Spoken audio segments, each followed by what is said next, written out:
is there truly a serial killer on the loose?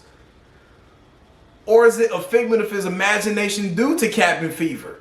I have always had interest in entertainment as a kid. So when I went to college at HBU, I took cinema courses, participated in Verbal Wings Improv comedy, as well as joined the Satellite student magazine for students by students, where I wrote articles regarding cinema and analysis. Then after I graduated, I've devoted myself to doing movie reviews on YouTube.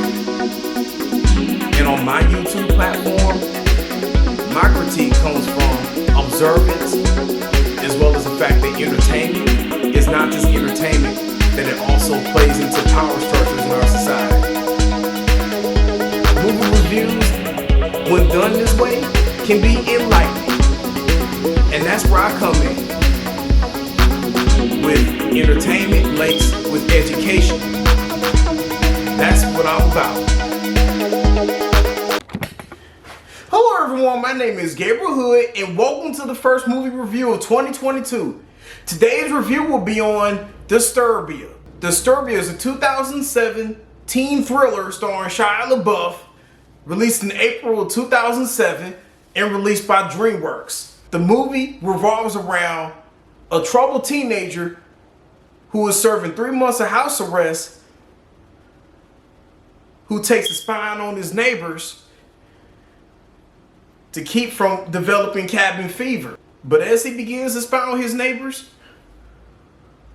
one neighbor becomes a particular interest to him, as he suspects that the man next door is a serial killer after watching news reports.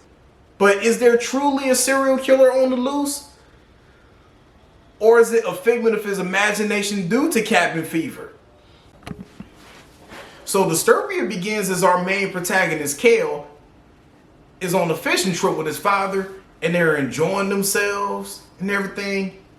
And that's within the first 5 minutes, till it ends tragically when they get into a car accident. Kale is injured and his father dies. And this makes up the introduction of the movie. But it really begins a year after the fact, and Kale is still grieving his father's death to the point where he's even slacking off in school. And one day in his Spanish class, not only does he get reprimanded for that, but his Spanish teacher asks rather insensitively what his father would think. And that's where Kale's anger gets the best of him, as he assaults his Spanish teacher. And this was his most recent of problematic and criminal behavior. But the judge takes pity on him, and instead of sending him to jail, he puts him on 3 months of house arrest.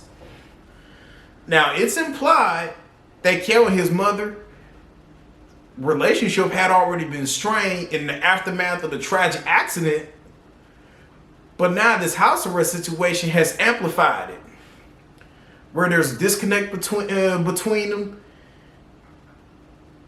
where he's become somewhat nonchalant and disrespectful toward her. But his mother was also not paying enough attention to the depression that he was going through regarding the aftermath of the tragic accident.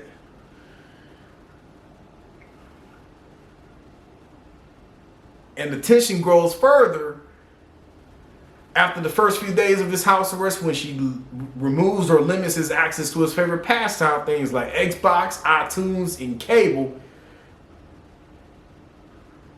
leaving him nothing else to do besides his chores and ultimately spying on his neighbors. And luckily,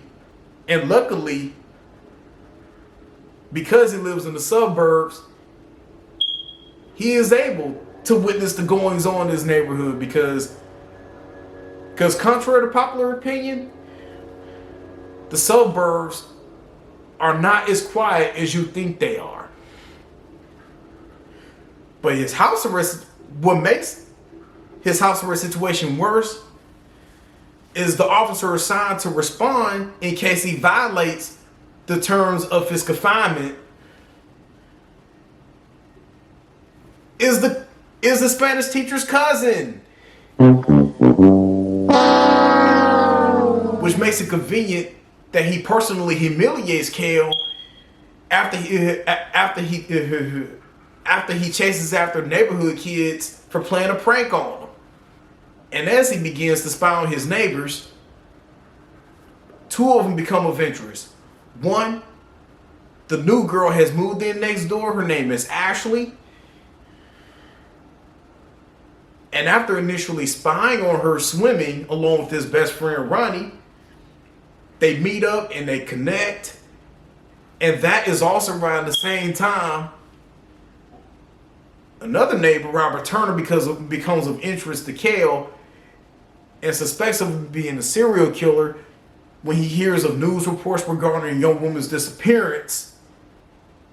And not long after, Kale, along with Ashley and Ronnie, begin to spy on Turner.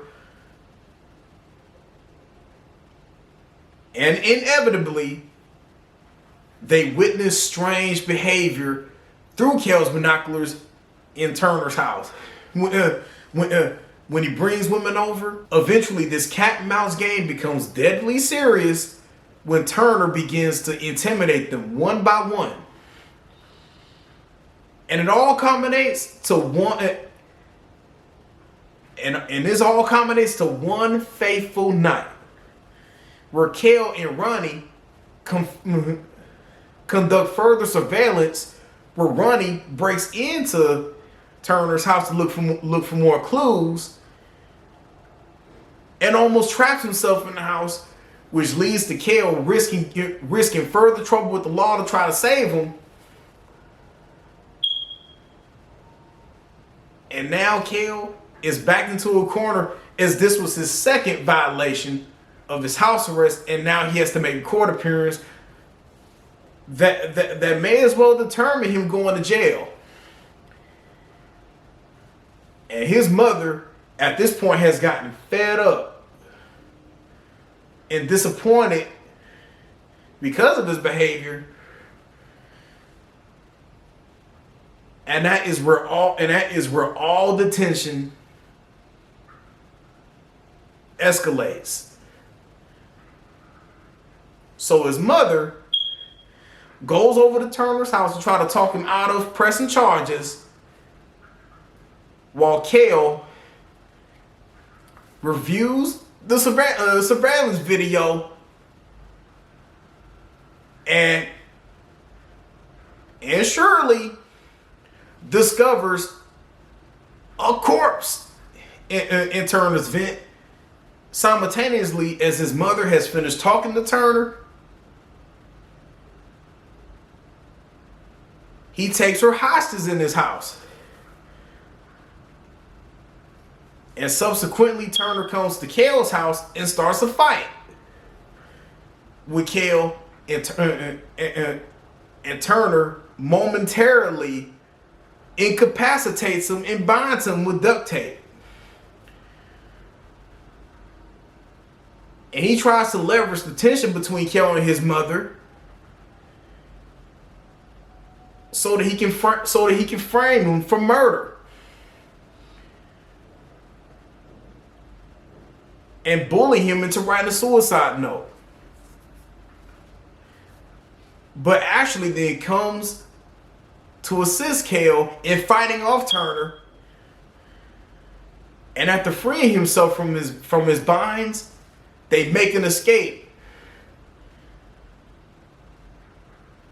And as Kale goes to Turner's house to look for his mother, along the way, he makes other disturbing discoveries, including tools that Turner uses to lure his victims before murdering them. And as the icing on the cake, the rotting remains of previous victims. And the officer that had previously responded to Kale's violations of his house arrest, he shows up on the scene for a third time And before he can come to the realization that Kale was telling the truth, Turner wipes him out with a snap to the neck. He wipes him out, breaking his neck. And eventually, Kale finds his mother, and this leads to a final showdown between him and Turner, in which Kale ultimately gets the upper hand and kills him in self-defense. And he and his mother come out of Turner's house as survivors. And that was ultimately Kale's redemption, as he gets off of house arrest, becomes a hero in the eyes of the police, his mother, and ultimately the neighborhood at large. He and his mother reconcile. He and Ashley get together. His best friend Sean have survived the events of that night. And for good measure, Kale gets his revenge on the neighborhood kids that played a prank on him. So my final judgment on Disturbia is it's totally enjoyable as a movie. It is a serviceable, genuinely suspenseful thriller aimed at teenagers, as well as a subversion of suburban life on film. Because contrary to popular opinion, suburban life is not as quiet as it's cracked up to be. And on the good side of things, this was a stepping stool in Shia LaBeouf's career, as he was a few years removed from Disney. And Steven Spielberg was so impressed by his performance in this movie that he has singled him out to star in future blockbusters like Transformers and the fourth installment of the Indiana Jones franchise, along with Harrison Ford.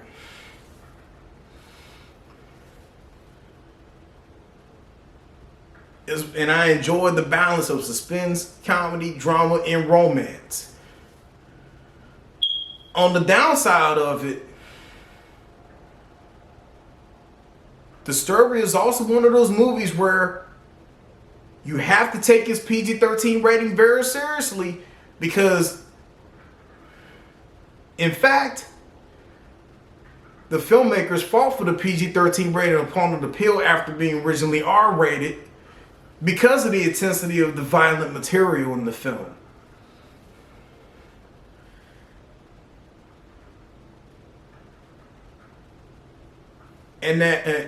And also a few of the characters, in the way the characters were written, a few of them were so detestable, where you almost justified the killer wiping them out. Overall, if you're into suspense thrillers or general subversion of suburban life, this is the one for you. See you later. Peace.